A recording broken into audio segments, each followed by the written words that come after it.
Okay, so I have something to share with you that I can still scarcely believe myself, so I will not be offended if what I say is not taken at face value, or if you have a lot of questions. It concerns a project that I was assigned to in the last couple of years. Now, don't get ahead of yourself. It wasn't some top secret CIA MK Ultra experiment or anything crazy like that.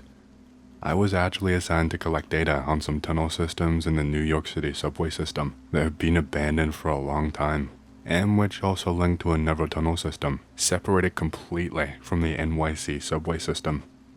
I'm a scientist primarily, not a top researcher in my field, but good enough for the job, I suppose. Anyway, so the US government, or I should say, a company contracted by the US government, subcontracted me in order to conduct this project for them over the course of the last 20 days' time in total. These events occurred probably around 4 years ago or so. I will try and tell you as much as I possibly can and try and make things easy to follow, but it won't be easy because there's a lot of information that I'm going to have to dump. For the first 2 weeks or so of the project, I made minimal progress and I felt like bashing my head against a wall and calling it quits. But little hints of information here and there encouraged me to persevere with the task at hand. Every time that I felt like I had a lead, I was met with a brick wall, sometimes literally. I seriously wanted to just head back, but here is one main reason why I did not. So, I was assigned to these tunnels. I had a very limited amount of intel on the tunnels that I was investigating, but we did hear various rumors from people. Rumors of an ecosystem of homeless people occupying a vast amount of the tunnels much deeper in, and that they possibly had their own tunnel network established that veered away from the NYC subway system. I was assigned to this task alone due to the research being relatively secret. Not secret as in NDAs and you will be killed if you tell anyone, but secret as in just doing it under the public eye, that kind of thing. I think a lot of people would freak out if they found out just how many people were living underneath them, homeless people, clogging the systems. While investigating some of the tracks deeper in, near the abandoned stations, I noticed something incredibly strange very quickly. This is something that was not in any of the reports and that we had not heard any rumors about. There were these strange growths growing on the tracks and also hanging from the ceiling overhead. They were bulbous and meaty, and whenever you shone a torch on them, they would pulsate like they were reacting to the light. We weren't sure what kind of living beings they were or whether they were alive, and by that I mean I wasn't sure whether it was some kind of a fungus or whether it was more plant-like or something like that. We quickly gave them a nickname, or rather, I did to myself as an inside joke to stop myself from going crazy. I called them Mutants because I just thought it was funny. It wasn't intended to be serious at all, and I did this because it looked like a mutated fungus or plant or something. They were pretty easy to destroy. I managed to poke one of them with a relatively long wooden beam, and it popped like an egg yolk. It smelled worse than a damn egg too. Destroying the bulb would cause it to spew this horrible smelling slime everywhere across the tracks. Now, the US government had planned for a construction project in order to restore these stations and lines and eventually eject all of the homeless people that they could. But any construction project could not begin until we had A, gotten to the bottom of these tunnels, and B, found and infiltrated the homeless hideout so that we could get rid of them. Simple, really. And that's where I came in. I wasn't supposed to go in gung-ho and take risks. Just find out where they were, map everything out, make note of any structural weaknesses or foreign anomalies, that kind of thing. My first plan of action was to become buddies with some of the homeless people around town and who hung out around the subway stations to see if I could glean any information at all. My idea was that the homeless people not down below were probably outcast from their own homeless tunnels and would maybe hold a grudge and be willing to give up some information in return for some bribes. Alcohol and cigarettes, of course, not money. I did this with a few different homeless people around town, and they told me about Sector 24. Supposedly, it was the name of a deeper part of the subway and their own tunnel system. It was considered forbidden territory for anyone not invited or anyone who was outcast from there. They told me that they had also encountered the same bulbous things growing in the subway as I had, but had stayed away from them out of instinct and had just as much information as I did on what they were or how they even grew. They only told me that they stink and to stay out of Sector 24 unless I have an invitation or a guide.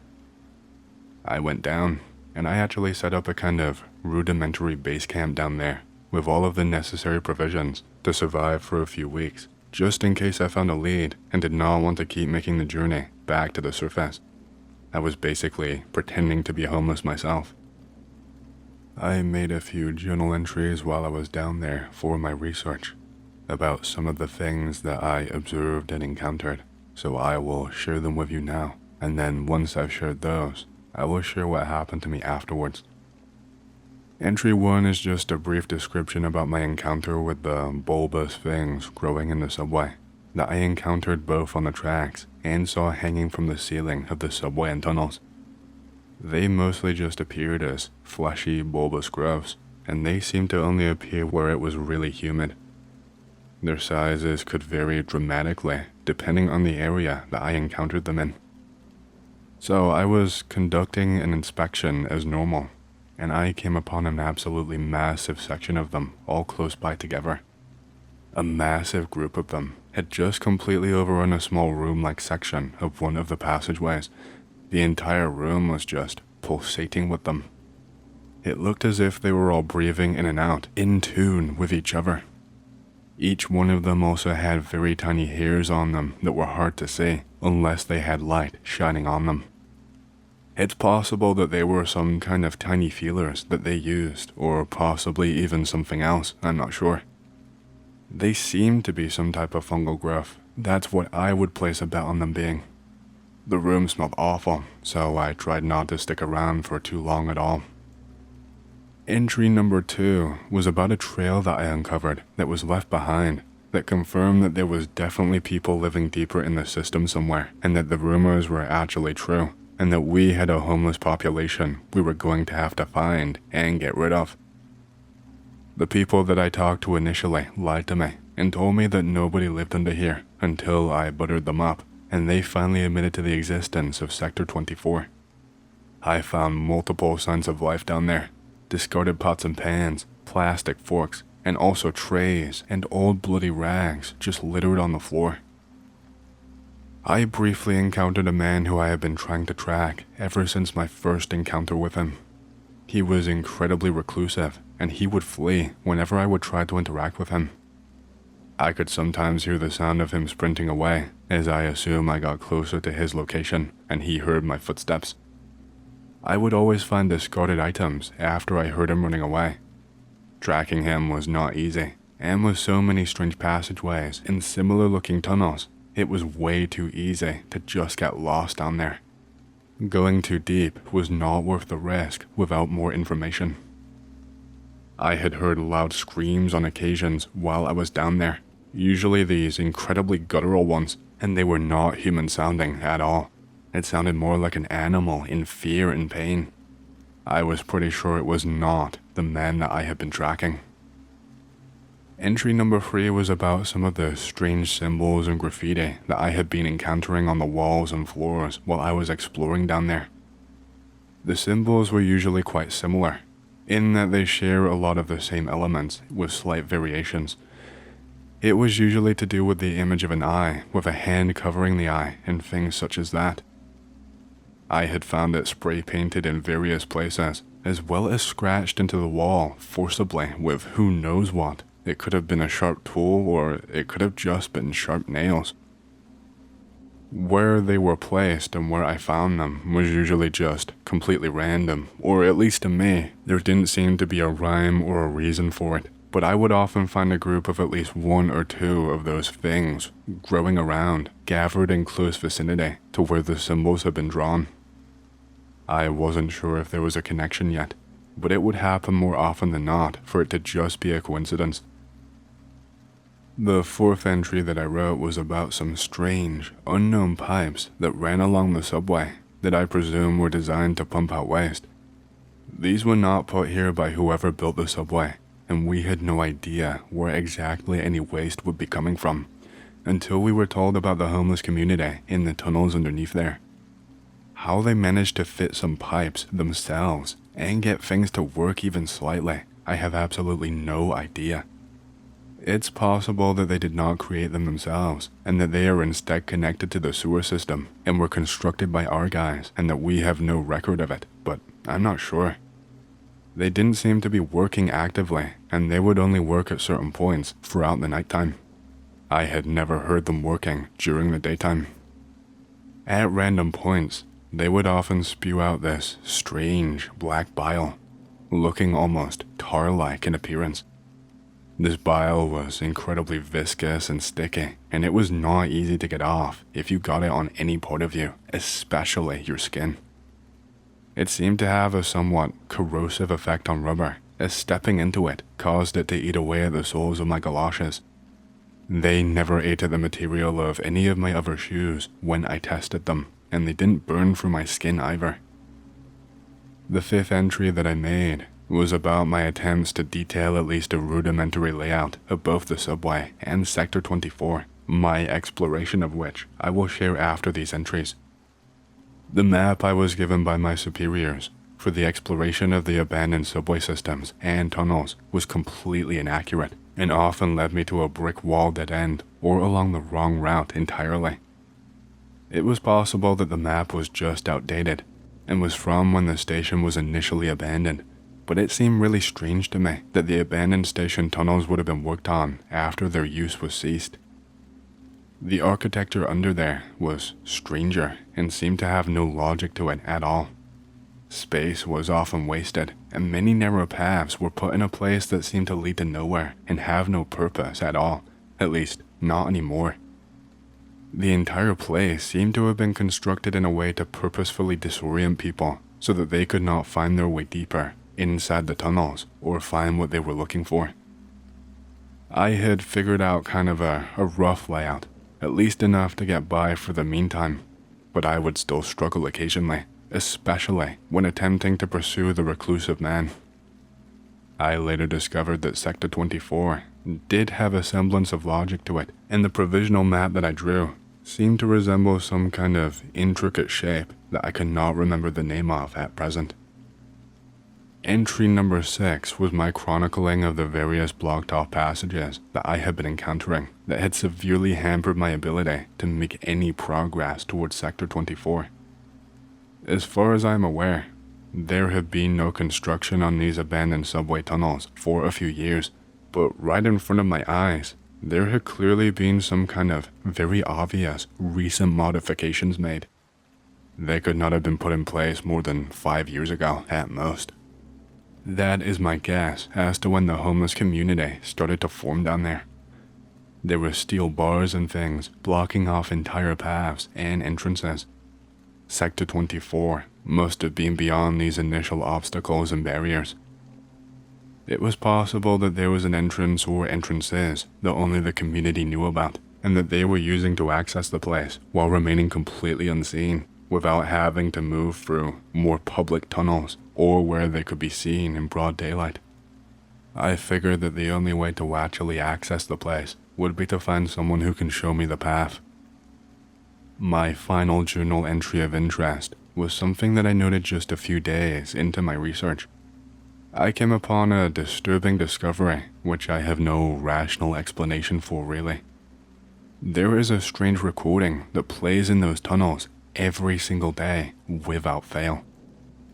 Near the blocked off entrances into Sector 24, or what I assume were the entrances into there, someone had installed an audio system with built-in speakers to play the same recording every day for approximately 1 hour in total before stopping.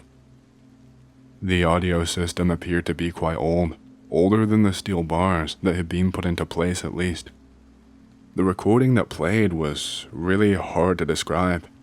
It sounded like the booming voice of a man yelling something with all of his power in his lungs, to the point that the microphone was being peaked and there was all this distortion and static. He wasn't saying this in English though. I could not tell you what kind of language he was speaking in. I couldn't pinpoint the accent of the man either, or what country he is from. But sometimes in the recording, I could hear muffled cries and growls in the very background of the recording. They were hard to hear because of the booming voice causing so much distortion and drowning out everything else, but you could hear them very faintly in the background, almost like they were picked up by accident, like they were not meant to be on that recording. The booming voice from the speakers and the vibrations seemed to have some kind of an effect on those bulbous growths that I had mentioned previously, and kind of caused them to pulsate just a slight little bit.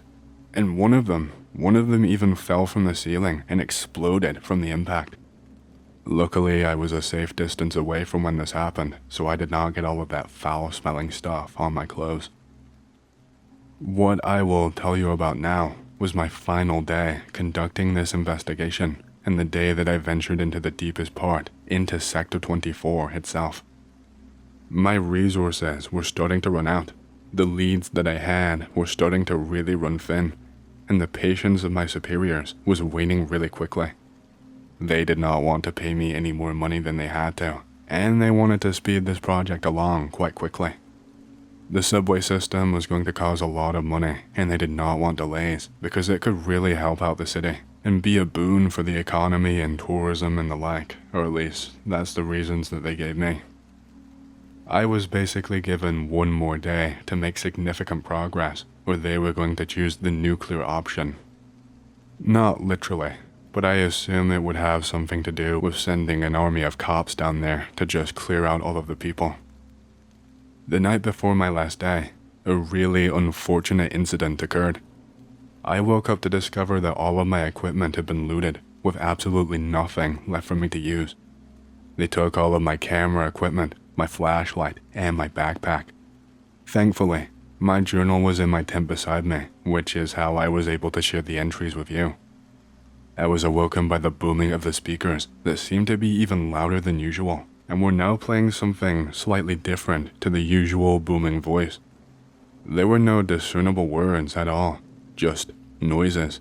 I'm talking shouts, growls, screams, snarls. They all sounded like they were coming from a human, but it was such a strange contrast to the previous broadcast. I was about to just give in and call it quits on the rest of my research due to the theft, but I was handed a lifeline. So, I got up, and I did not even bother packing my tent and the things inside. It was technically littering, but whatever. It's not like I was going to be reprimanded, and plus, they would have to clear out everything here anyway, so it wasn't that much more work for people. The rudimentary map that I drew was also doodled in my journal, so I was not worried about finding my way out. As I started to make the journey, I heard something that really caught my attention. I heard the rattling of something metal before there was a really loud bang. It sounded like the same metal thing had been dropped onto the ground. I quickly, but very quietly, made my way towards the source where I thought I heard it coming from. I was not worried at all. The only person who I had encountered thus far was the man I was tracking before, and I had a strong hunch that it was him again. I figured it was probably him who stole all of my stuff too. I rounded the corner of the tunnel, and I noticed him slumped up against a wall. He looked a little bit out of it, if I'm being honest, a little tired. I was a little cautious of going up to him, as I had not had a proper interaction with him before, so I didn't know how he would truly react to me, or if he was dangerous or had a weapon. I crept towards him, and as I was about to reach out to him, his eyes just shot open, and he takes this massive breath. He wasn't even an old man. He looked to maybe be in his 30s. His clothes were really ragged and did not fully cover his chest, which had a huge mass of scars. I asked him if he was okay, but he did not respond right away. He was looking at me, but it's like he was looking straight through me, like he couldn't actually fully see me there and was just looking past me. I half wondered if he was mute, Or perhaps the people down here spoke their own language, but he did eventually respond to me in English.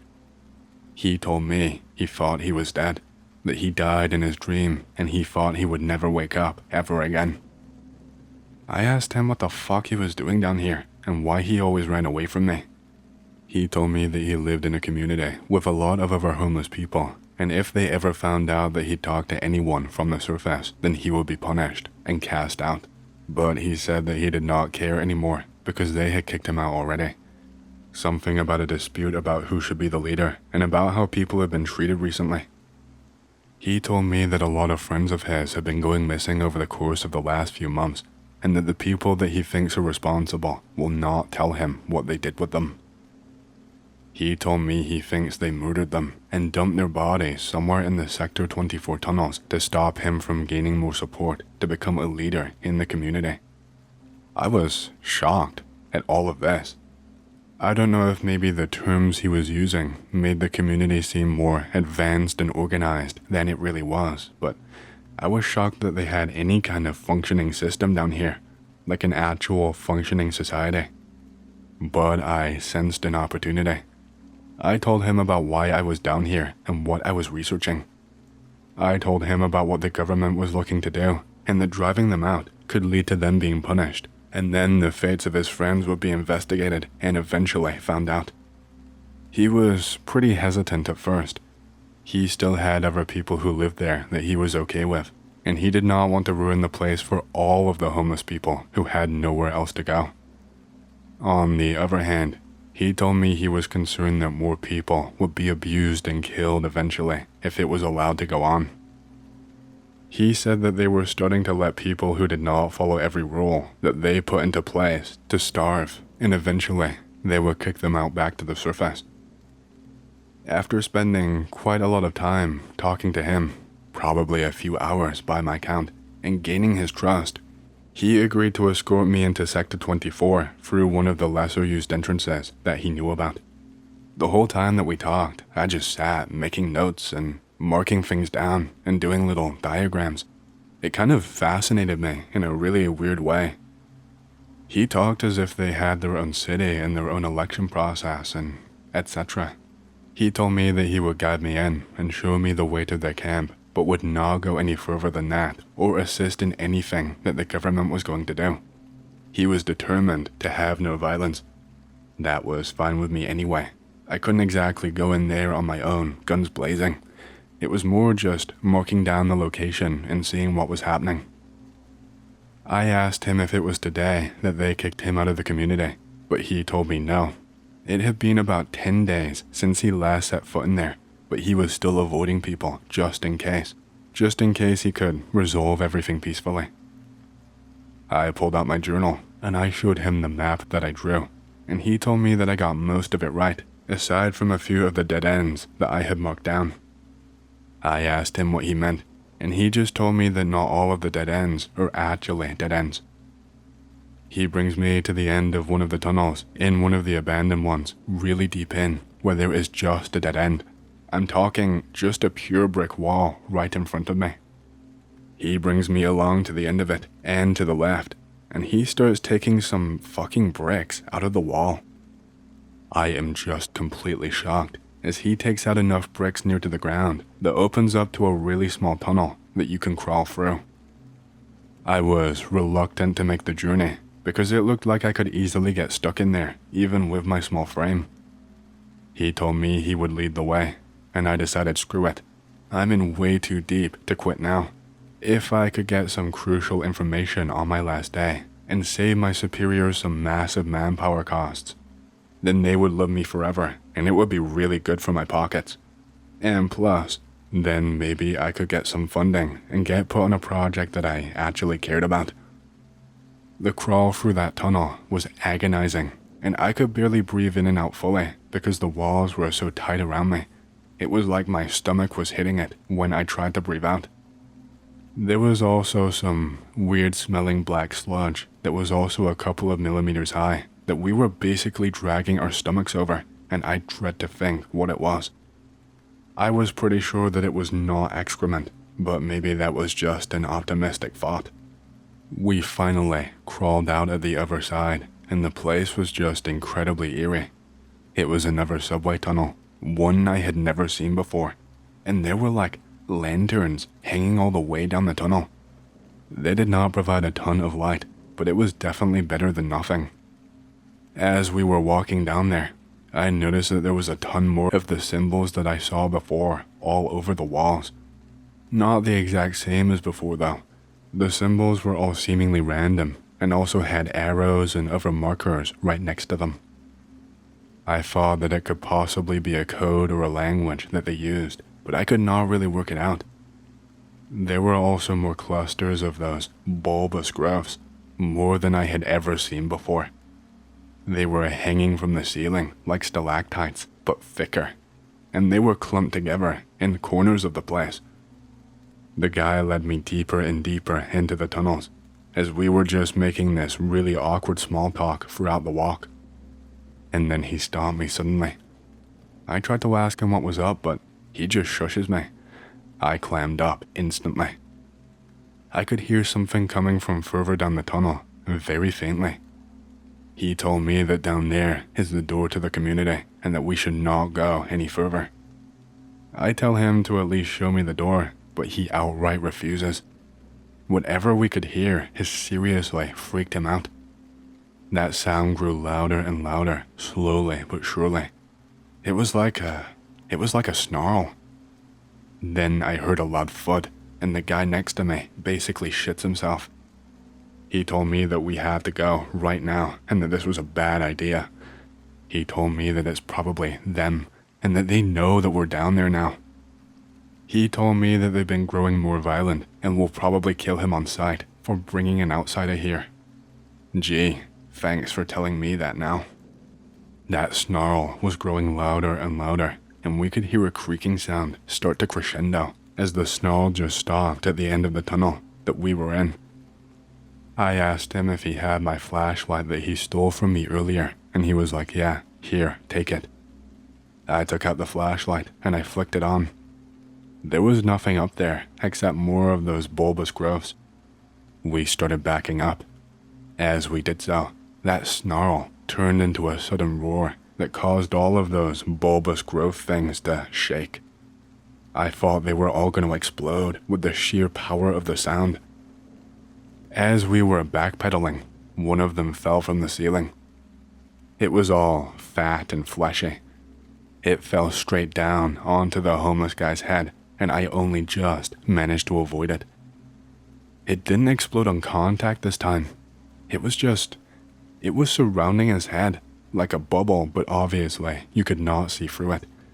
His head was like inside of it, like he was wearing it. I'm just really grossed out at this point.